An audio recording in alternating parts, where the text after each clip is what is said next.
Musical Talk, the UK's independent musical theatre podcast.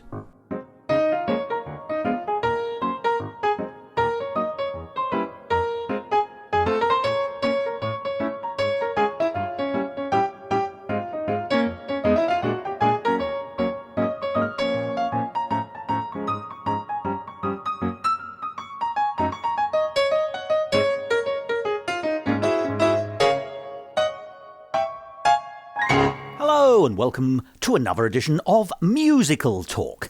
I'm Thos and I've been wondering if another name for the musical Avenue Q could be Roadshow. Well, this episode is being broadcast 2 months before the Edinburgh Festival Fringe opens again in 2026. It's the largest arts festival in the world, and as you know, Musical Talk likes to go there and find out what musicals are on.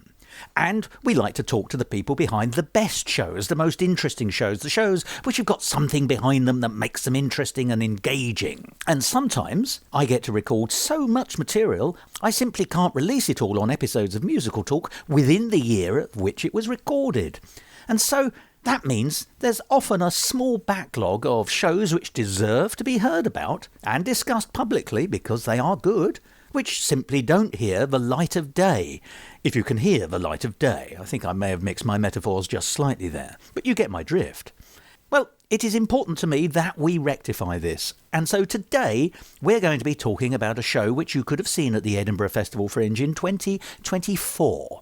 And it was a terrific show. It was a grounded show, and it was a meaningful show. But it was also something slightly unusual in that it was in the broadest sense, a community show. And by that I mean that it's a show that brought a particular community with it in its production as it made its way to Edinburgh and beyond. But I think this episode, as you'll hear, will explain more fully and more accurately what that actually entails.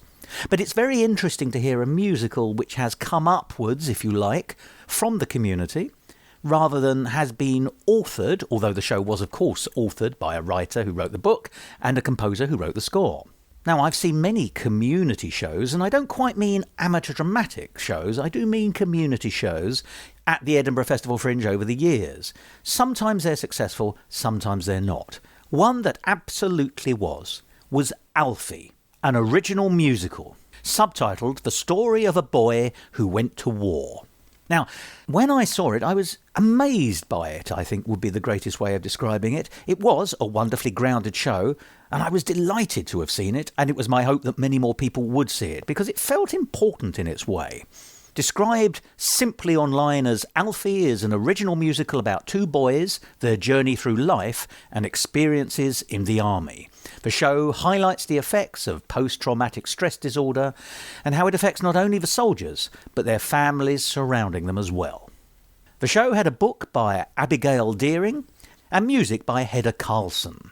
And if that name rings a bell, I'm glad, because she wrote the excellent musical Enigma a few years ago. And indeed, it was Hedda who wrote to me to let me know about Alfie, and I'm so pleased that she did, because it was a show well worth seeing. Slightly unusual in the sense that the show lasts a full hour and 30 minutes, which for an Edinburgh slot is not that common. Anything over an hour is really unusual, but it was worth it. It needed the space to breathe and to tell its story fully in an unrushed way.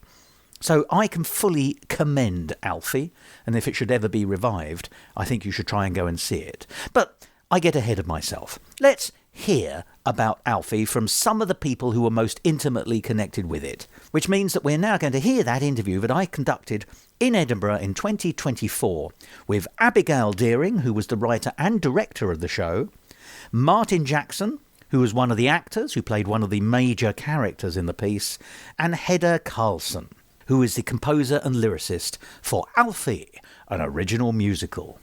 I do hope you enjoy this episode of Musical Talk.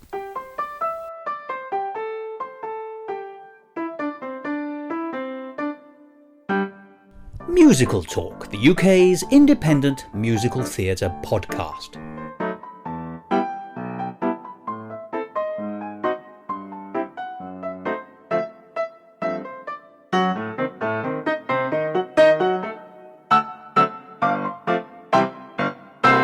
I'm Abby Deering, and I am the writer and director of Alfie. I'm Martin Jackson, and I am playing Teddy in Alfie the musical. I'm Hedda Rusta Karlsson, and I am the composer and lyricist for Alfie the musical. Now, Alfie the musical is a really interesting musical and feels very different to a lot of the shows here in Edinburgh in a very excellent way. You know, it's one of the wonderful things about Edinburgh is there are so many different things to see and there are so many different musicals to see that this has a musical identity of its own. I think that's what struck me the most, as well as having a compelling story. So I suppose the first question has got to be, what is Alfie and how did it come about? I know that's quite a big question because it's in its way, it's a big, ambitious piece. So Alfie came about in 2019 when I was approached by a local amateur dramatic company called Hillingdon Musical Society to write a compilation show for them, and they said, oh, could you just do it based on war? And I think what they wanted was... That tiny old subject. They were like, could you we just want some pencil thing. And I went away and I said, you cannot just do a small little bit on war. So I created this sort of story of these two boys that went, and from then it just kind of grew, and it took many forms in the initial 6 months write-up, but it sort of linked to my grandparents who used to tell me stories about the war, and my grandpa let me take his war medals in. And, To school. Yes, yeah. For show and tell back in those days when they used to do that. Sorry, can I say, I hate to think what the insurance requirements of that would be if that had been done on that basis. Yeah. In a little brown envelope, and he used to let me take them in and show everybody, and just the fun that you sort of see at the start of the show is solely based on my grandparents and what they used to, the playing Ring a Roses around the table, and just lots of things about the war to learn about it in sort of a child-friendly way.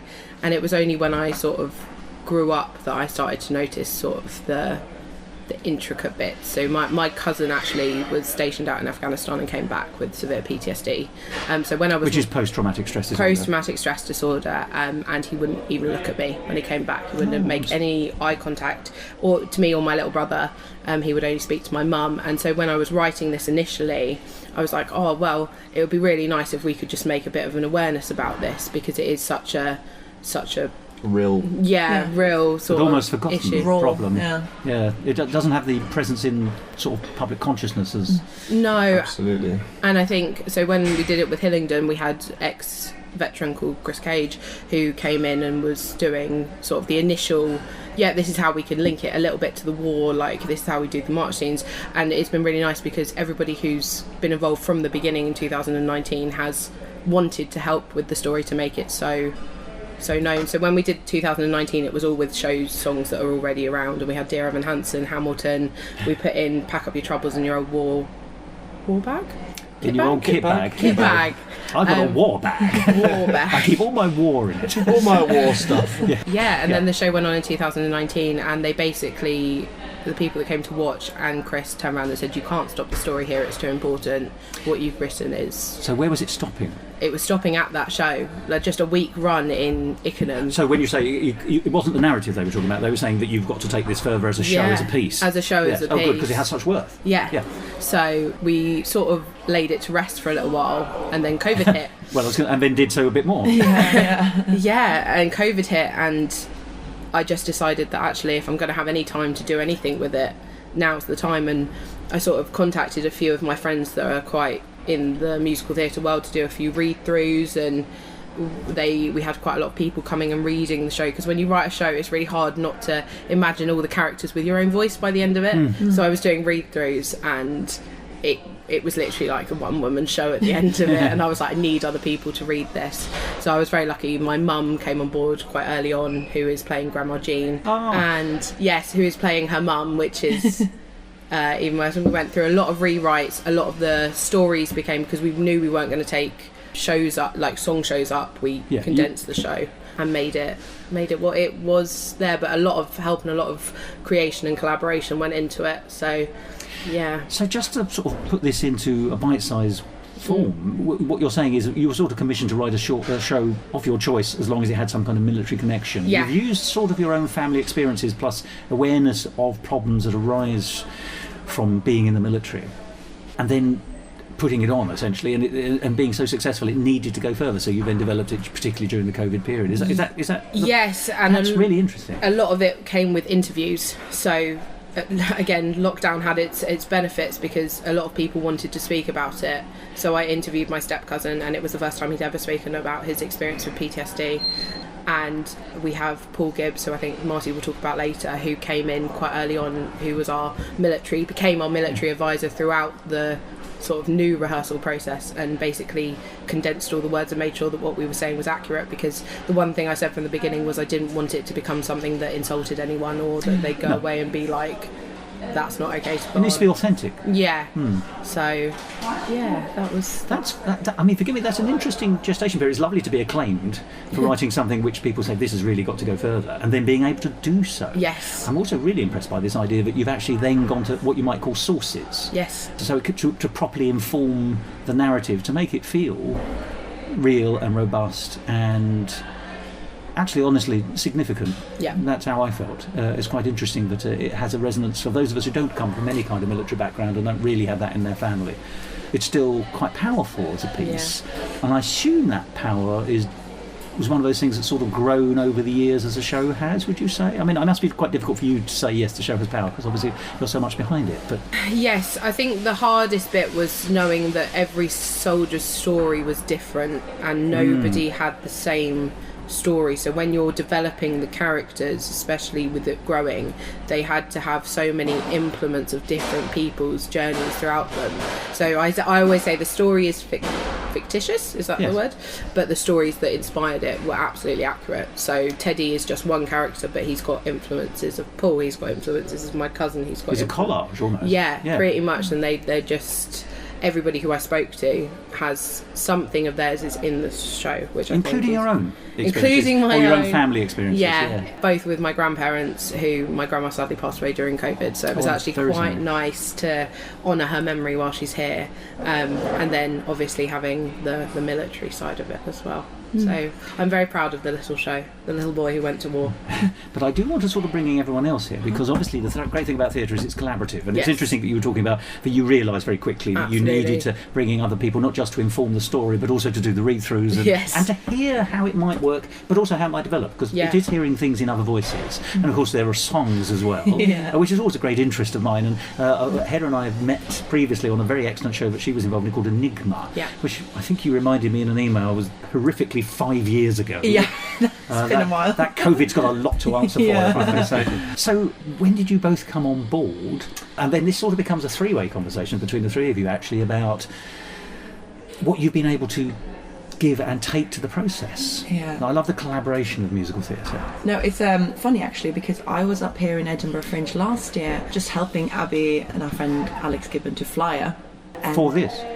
No, for another show, for a stand-up comedy. And we rather different. Rather different. Yeah. We sat down one evening and Abby was saying, I've got the show that I want to take up next year.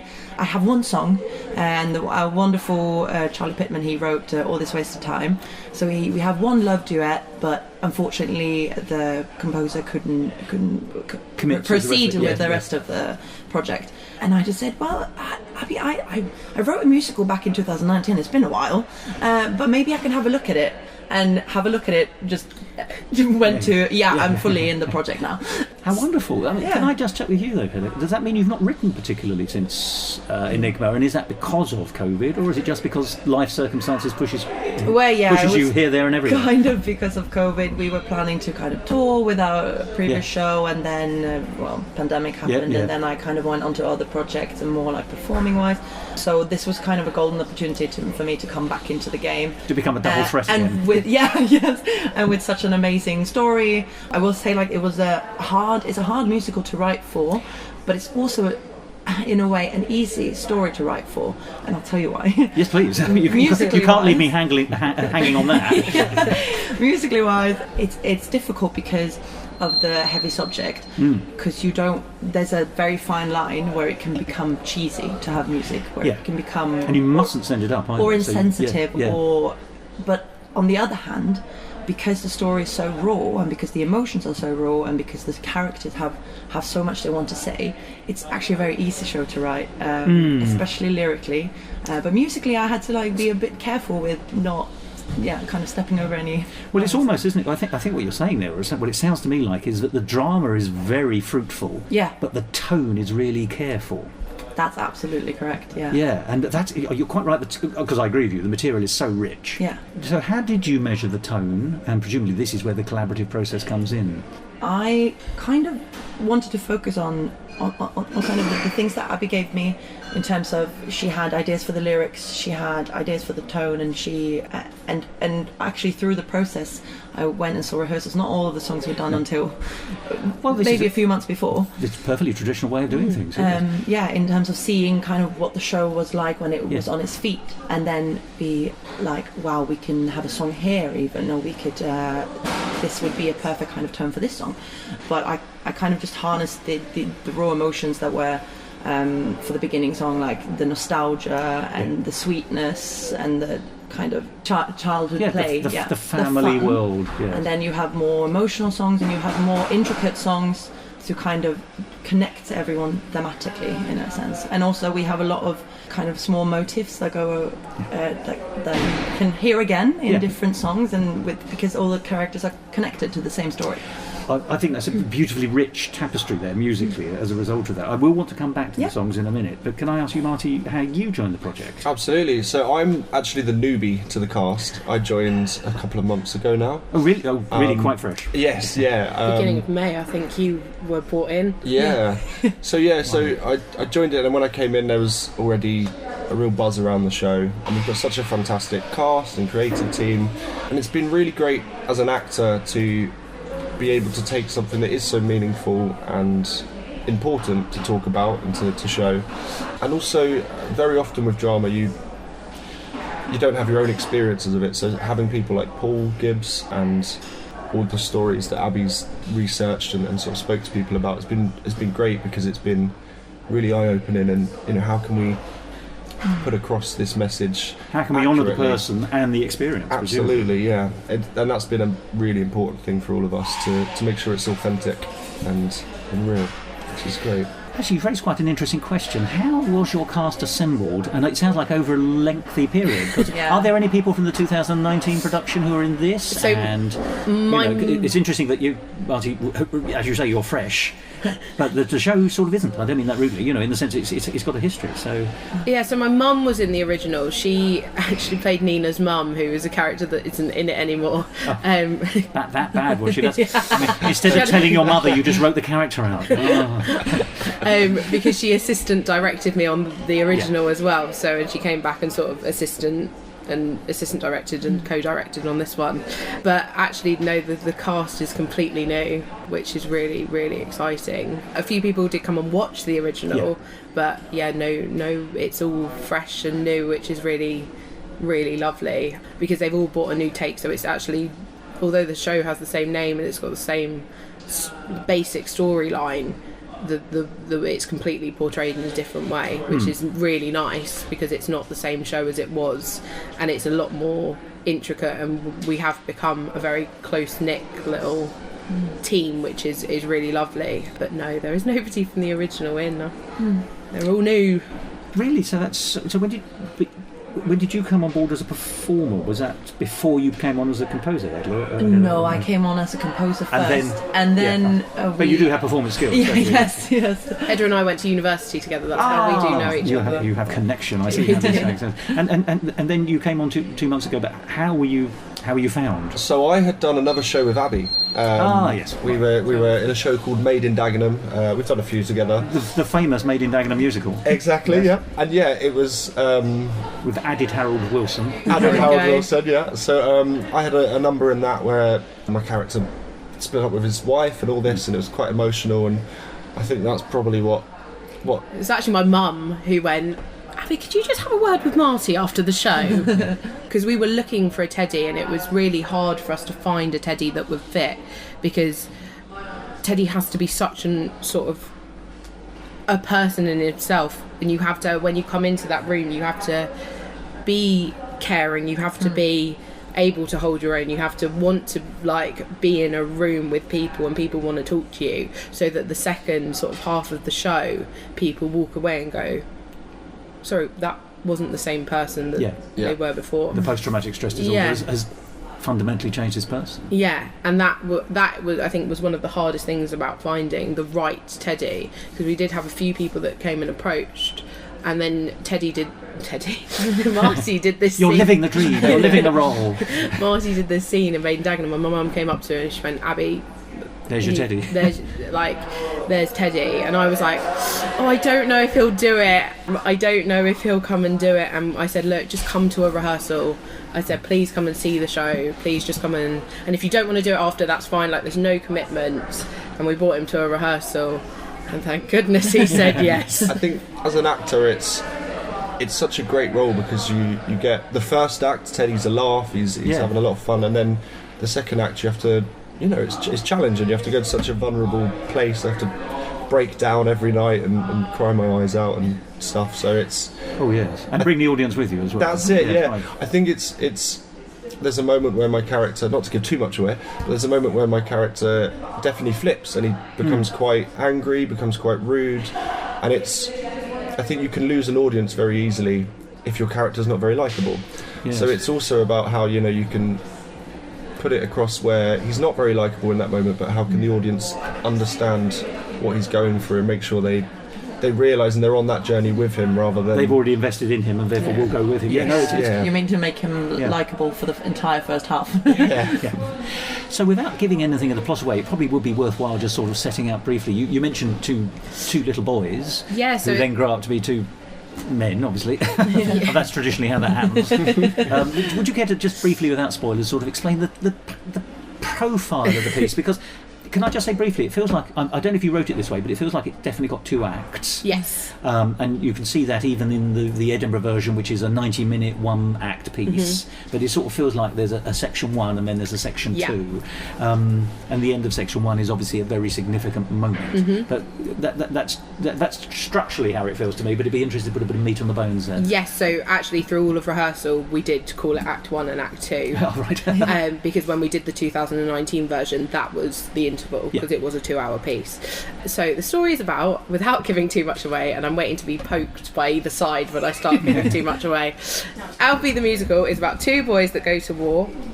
It starts, we first see them growing up on one of the grandfather's war stories, who influences the boys to go to war. Yeah, they're best friends as well, aren't they? They're best friends. They've grown up together. Alfie is raised by his grandparents. Teddy is raised by his mum and dad. So you see different family dynamics. You see these 2 boys grow up and enlist in the army. One of them has got a wife and they've just found out they're pregnant.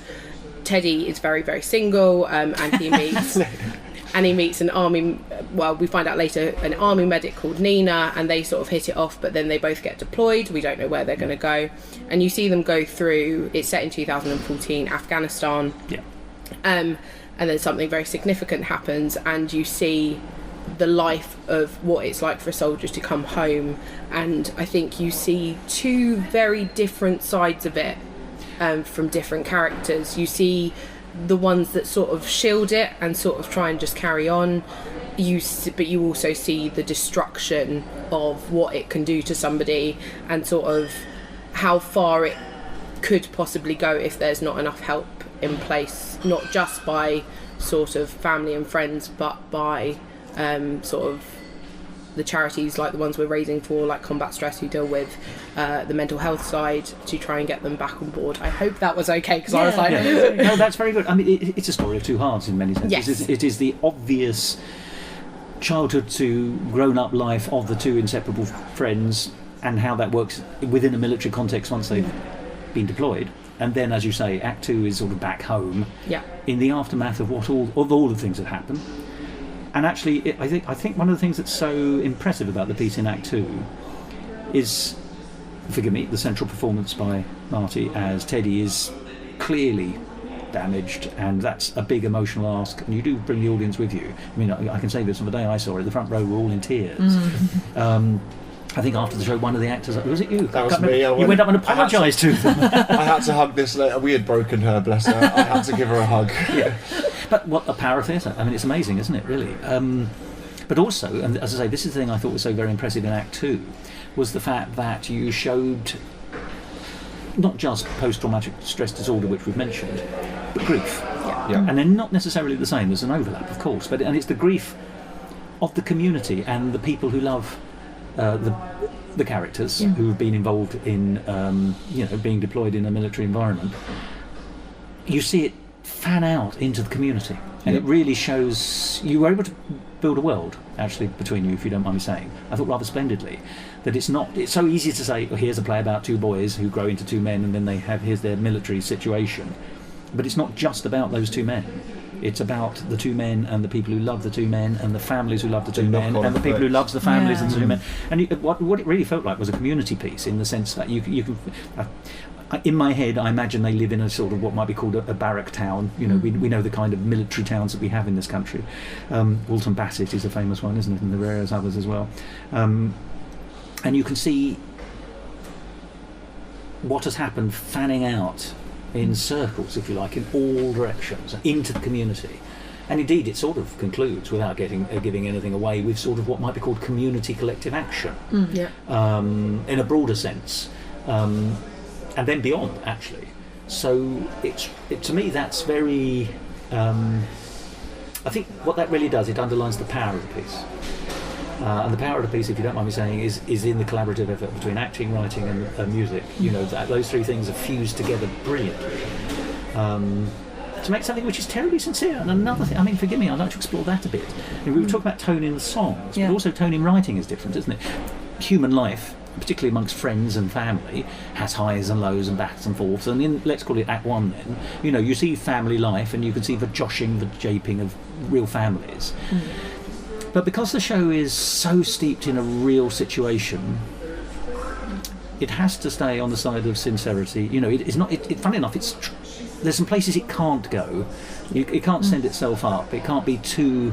And when I say this, I don't mean this really, but it can't be too clever. It can't, show off its workings. It's actually got to be quite earthy. If I hope these in no ways are inappropriate comments, but it keeps, or grounded is an even better word. It's a grounded show. And musicals aren't always grounded. Actually, one of the great things about musicals is, of course, you're pushing at the boundaries of what reality is, and it can take you into many very special and wonderful places. This is a great musical, but it's pushing in a very different direction. It feels like it's actually pushing itself back onto the earth all the way through. I think that's one thing that's really great and important is the reality of war. So these two boys, they start out and they idolise Alfie's granddad, and they can't wait to get out there. In their head, they want to be action men. They want to, but then obviously, war is not. It's not all fun and games. Well, there's a lovely parallel in the writing, isn't it? They also like what might be called sort of Dungeons and Dragons games. Fighting the vampires, or the monsters rather. The dragons. And actually, that's you can see as a child that they feel like war and imaginary war feel very similar. But you're quite right. Sorry, I've interrupted you. But no, it's a really nice parallel which is drawn out. Absolutely, I think it is, as you say as well. Musicals tend to be very sort of jazz handy, and let's sing a song about a banjo. So it's a very, as an actor, it's such a great piece to be involved in, because it's very challenging. And how do you show those two polar opposite sides? It was hard to find out when is it appropriate for this character to break out into song. But I think personally, I focused on the sincerity of it all. I think, for example, like I mentioned earlier, the first song can be a bit more playful. It's a fantasy world. It's a little bit more, I would say, like almost childish. But it's a safe environment. It's a safe environment, and then you have kind of Ellie's solo is more very raw. But I still wanted to make the songs. I didn't want to overcomplicate any of the music. I wanted it to be rememberable, but also sincere. In that way. I think there's only one number that I kind of branched out a little bit more, and I think you might know which one. Is when Teddy has his big kind of panic attack. Big panic attack, And in that song, I said to the others, I'm going to write a song that's like I Don't Talk About Bruno, but it's not We Don't Talk About Bruno. Where kind of all these characters have their individual relationships to either Teddy or to Ellie, and to the story and to the kind of crisis is at hand, but they're all connected. And so yeah, they do. It's a more theatrical it's ambition for a song than some of the others, which are grounded in X and Y, or X alone are singing. Yeah, in many ways, I would sometimes say that the show is a show with songs, or with rather than, because some of the characters actually don't sing until they have something to say, in that way.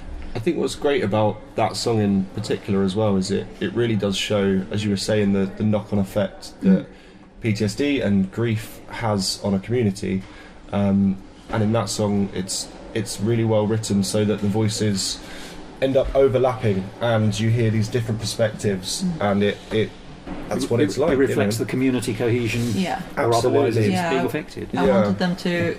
They all basically, musically wise, they all fit together at the end. So they all do their own verse about their relationship to the grief, or to Teddy especially, and then at the end they all fit together and create also for Teddy the kind of chaos that is happening in his discordancy. In fact, yes, that makes sense.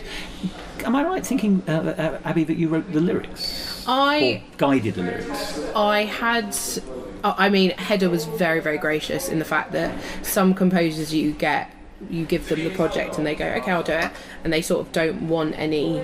Yeah, off they go, and then they come back. And they come back, and they're not collaborative in that sense. Yeah, and Hedda was completely the opposite, because I had spent sort of 2 years during lockdown with the characters in my head, especially Ellie, who is Alfie's sort of wife. Her song had to mean something away from everybody else, because she's the last person that sort of opens up about. Yes. So you see Teddy go on this massive journey, and then Ellie at the end goes, actually everybody else is moving on, but I'm in a delayed process which happens. So she recognises that. So it happens when something happens to someone, that if you're right there in the centre of it, that is your start of your process, whereas people who find out later, that is their starting process. Yes, and it's working out why people can move on faster than the others. It's because they're at two completely different points, and lives don't travel in parallel anyway, do they? No, and it unfortunately happened with in my family. We had a case where a very close friend of ours committed suicide. I'm very sorry. Thank you. And her sister, who lived in Australia, came back later, and she couldn't realise why people were so far moved on when she had only just come back into the situation. And for me, it was really important to show that through these characters, that although Teddy was there, Ellie wasn't. And so with Ellie's song, it had to be angry. I think that's the one we collaborated the most on. I remember writing the lyrics, and I said, look, for me as a writer, this is exactly what Ellie would be feeling. And the most important line I think that I said had to be in it, or please put it in it, was how could I be so naive to believe you'd be safe because they gave you a gun. Yes. And it's quite a striking lyric in its own right. You could just take that away and discuss that probably for 10 minutes. Absolutely. And Hedda very cleverly made that a standalone point in the song. So it was just really gracious, and I think I sent over, the way it worked was I sent over what the characters were feeling in their heads in sort of like poetry form. Yeah. And Hedda went, okay, brilliant, got those, I'm going to now do what I do, move them around. And she was really good. It was a lot of back and forth, I want to say, and quite a bit. Going some 2 a.m. emails or voice notes. I'm told creativity is often done at antisocial hours. Yes. No, we had different degrees of collaborations on these. Like especially Ellie's songs, I feel like that was the first staple. Yeah. And then once we collaborated very closely on that one. Most of the lyrics are Abby's on that. And then once I cracked that one, I was like, I know what the others should be about now. And then for many of the songs, like Abby said, she had kind of these are the kind of lyrics I want in, make them rhyme. I think the last one was probably my favourite. Was going, I just sent her and I said the 2 lines of at the going down of the sun. Yeah. Yes. We will remember them, and Hedda was like, yeah, I'm on it.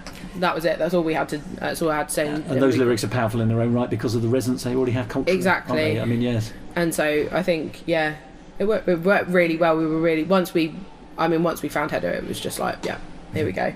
all slotted into place. Yeah. But it's interesting, isn't it, structurally, the way I think you're very right to describe it as a play with music, almost more than a musical. Actually, I don't get too caught up on the definitions. I think anything that's got music in is ultimately a musical, or at least musical theatre.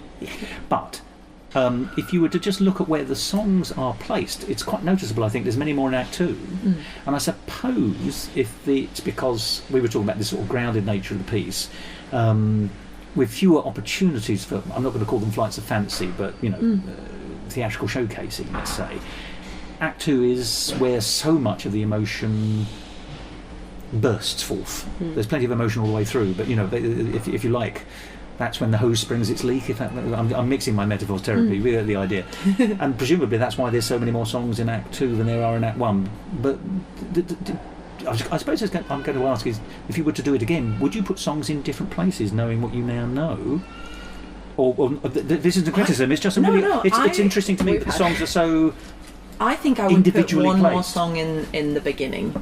I think a more, that sort of like time's a moving song, maybe. But it also, I think when I looked at the script, it also didn't make any sense for anyone to sing until the duet. And that's a really interesting thing. It doesn't make sense that they should sing. So, forgive me, that's a very valid answer. And of course, there's no wrong answers to this. I'll tell you why I'm asking this question specifically. And this is just from my observation. As I say, it didn't in any way diminish the piece or enhance the piece. I just noticed that there's a lovely sequence in Act 1 where Alfie and his grandmother are corresponding in letter. Yeah. Good old-fashioned letters. Yeah. And that felt like a song. Yeah. To me, it just felt that would be a mechanism by which you could express not their growing relationship, but their very specific relationship, because there's more honesty in their letter exchanges, perhaps, than there are in some of the others.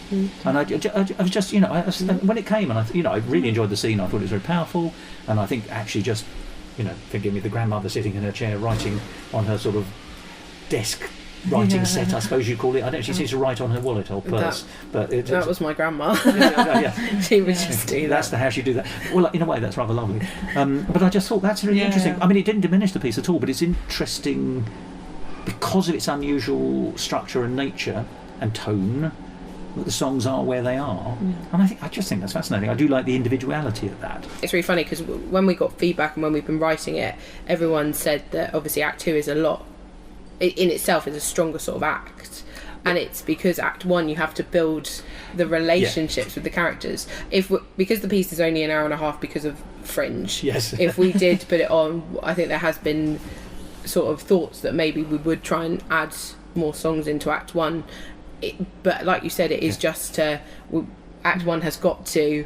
It has a function it must meet. Yeah, if you didn't have that, I don't think you'd get, even though it can be a bit like, oh, why, this isn't about war, this is about... You have to lay the foundations of the community so that you can understand the effect it has. And there's also a dramaturgical possibility that you could argue, which is actually as Act 1 represents what you might call real life, and Act 2 more represents deviation from the expected norms, but actually that Act 1 would have fewer songs in it and Act 2 would have more in.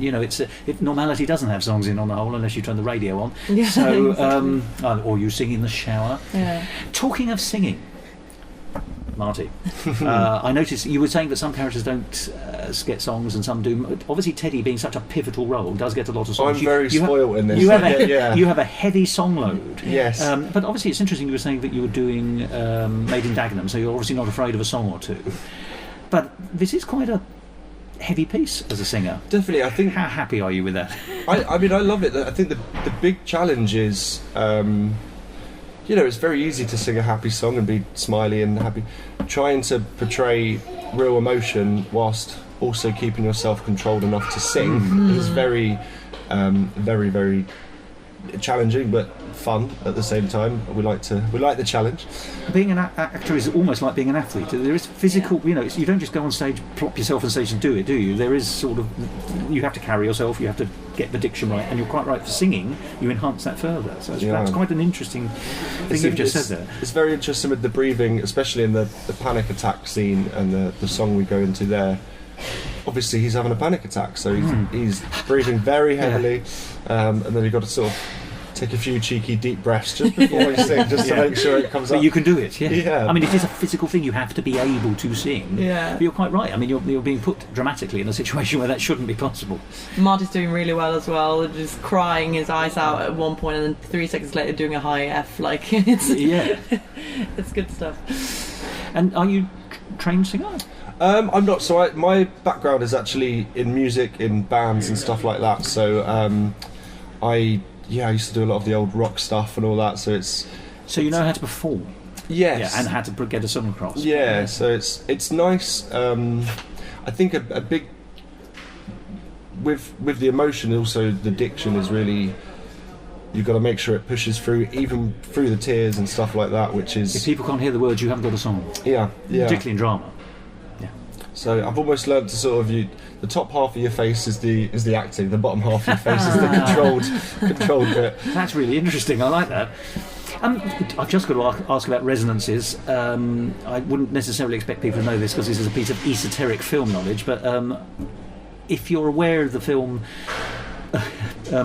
Gold Diggers of 1933, there's no reason why you should be, but it's Busby Berkeley. It was his second major film, and you'll have heard of him. It's got Ginger Rogers in it, so it's got a few Dick Powell, some big names. But funnily enough, it's set in 1933, as you can imagine. America's in the slump following the 1929 stock market crash. But there's an amazing sequence at the end called Remember My Forgotten Man. And it's a woman singing about her husband who went to the First World War. You'll understand why I'm saying the resonances here. They put a gun in your. I can't remember the lyrics, but basically they gave you put a gun in your hand, expected you to defend, and then when you came back, you were forgotten about. It's not quite the same thing, but there are resonances here, aren't there? That forgiven. We said at the beginning, it's not forgotten because there are support mechanisms, but it's still not. People don't think enough about the stress that the people who serve go through, and then even if they come back, without post-traumatic stress disorder, the transition from one form of life to another form of life can be stressful. To imagine if you then amplify that, I think it's almost quite easy to look at people in the armed forces as, oh, it's their job, they'll be fine, it's their job, they'll come back and they'll be fine, not realising the very real effect it has on them. It's not like being a banker, is it? You can come home at the end of the night and stop. Yeah, and I suppose it's number one, being at war and some of the things they obviously have to do at war is it goes against everything that being a human, compassionate human has. And then second of all, having to leave your life behind and then come back and life's gone on without you, but you've also changed. maybe gone on in a different way as well. Exactly, yeah. Which is, I think this show touches really lovely on that. We've got such a good cast as well, like everyone in this cast brings their own. You mentioned obviously how it affects the whole community, and it is really great to see how everyone brings their own. They come from different angles and they all kind of meet in that central point. In a way, it's a community piece as well, because everyone who's involved in this show has also pitched in and helped so much. Like our producer is in our show, and people who have done the kind of props and everything are also in the show. Like it's a community that's come together. You've created your new community. To reflect to a new one. Yeah. This story. Yeah. I feel very, very lucky to be a part of this team. Every single person on and off stage is so passionate about it and so talented as well, which is, makes you up your own game, because you're acting and working with people that are so good at what they do that you kind of think, oh right, I'm gonna have to be better myself here. And in a way, I think that's a sort of brilliant point to sort of bring this sort of to a close, because actually, yes, it looked like a brilliant team working brilliantly together to tell a really important story. What is the future for Alfie after Edinburgh? I've got to ask. And this may be confirmed or ideally you'd like X, Y or Z. It feels to me like it has legs. If you would ask me 2 months ago, I would have said, I've just got head of department at school, I've just got lots of other things going on, Edinburgh is the top. From coming here, and I have to look at probably these two and my mother going, we're not stopping here, we're going to keep going, It's a bit like a snowball going down a hill. It just keeps picking up more and more. Yeah. And You have the momentum. You can't stop. Yeah. I think honestly, it's really hard for someone who writes it to see sort of Out. and see the belief that you have in a show, because for you may not feel it's there sometimes, because you're like, I've done it for so long, I know it, or maybe it's not what everyone thinks it is. Like, Your perspective is entirely the wrong perspective, because it can only be you as the writer can only have your perspective, and you'll never see it the way other people see it. You can't. And so for me, I was in that mindset, and I remember Marty saying, he was like, why don't you believe it? And I was going, because like it's really hard to, because I just don't know. It's so hard because it's my story, as in I've written it and I can't see it, but I think it's not going to stop here, is what I'll say, and we're going to keep going. They have all asked that I give them at least a week before we do anything else. A week? After this week, I'm not talking to any of you for at least a week. Everyone needs time off after Edinburgh, even if you're just an audience goer. It's a lovely, intense period, isn't it? But when you're on stage, doubly so, you can amplify that right up. Well, I think Alfie is a really interesting show. I think it's a really touching show, a really moving show. I can tell you now that I saw it with two friends, and we've met 2 or 3 times since we saw it, and we only saw it yesterday, and we've spoken about it a lot, and they've gone away and been thinking about it. It's one of those shows, I think, that provokes thought, and that is always a good sign of quality, if I may say. You can take some shows and really enjoy them, but that's that. You never think of them again. This is not that kind of show. It also feels to me like it's got a huge opportunity. And when I say this, I mean this positively, but it feels very firmly like a community show that could easily travel to some of those venues which are not on the theatrical map. I don't necessarily mean theatres. I do mean community halls and things like that.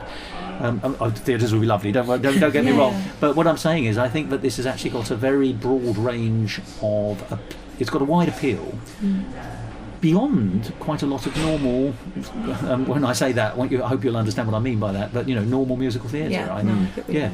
Absolutely. I think because it's so grounded, you could pop it in anywhere. Well, good luck to you all. Thank you very much for talking to me. Thank you. It's been really interesting to talk about the creative processes and this great show, which I do hope marches firmly on into the future. Yes, thank you so much. Thank you. Thank you so much for having us.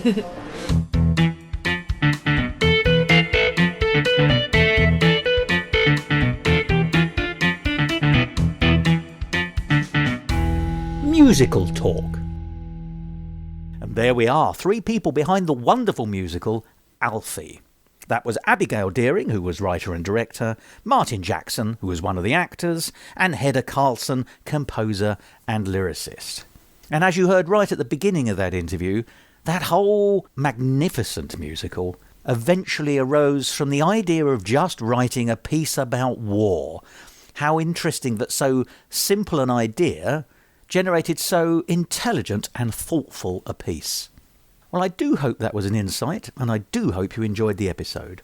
Do join us again here on Musical Talk next week, or whenever, when we'll be talking about something else, but something to do with musical theatre, of course. That goes without saying. But for the time being then, let me just bid you farewell in the traditional way. I've been Thos Ribbits, this is Musical Talk.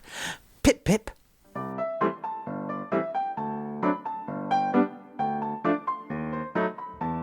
This episode of Musical Talk, edited and presented by Thos Ribbits. Copyright Musical Talk 2026.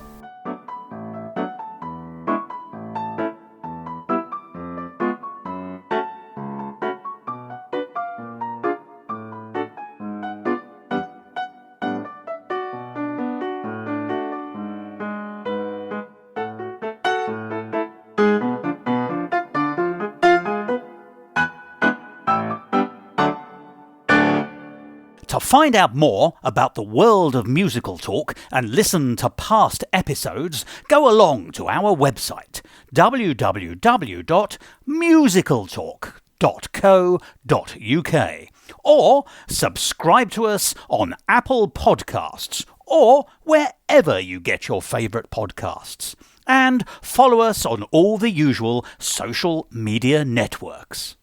I'll tell you why I'm asking you this question. No, I'm not asking you the question at all, am I?